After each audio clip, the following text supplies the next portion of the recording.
Viral detik-detik pengunjung berhasil keluarkan emas 7 kg di PRJ.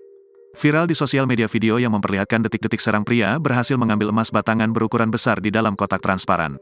Pria itu berhasil mengambil emas batangan yang diketahui memiliki berat 7 kg. Momen itu terjadi di salah satu stand di Pekan Raya Jakarta, PRJ. Video yang memperlihatkan momen epik itu diunggah oleh akun Instagram.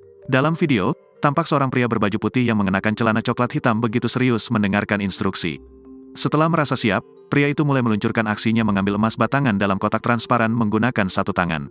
Tak disangka, pria itu berhasil mengambil emas batangan besar dengan mencoba 3 kali langsung berhasil emas batangan tersebut. Suasana pun langsung ramai dengan suara tepuk tangan dan teriakan para penonton di sekelilingnya.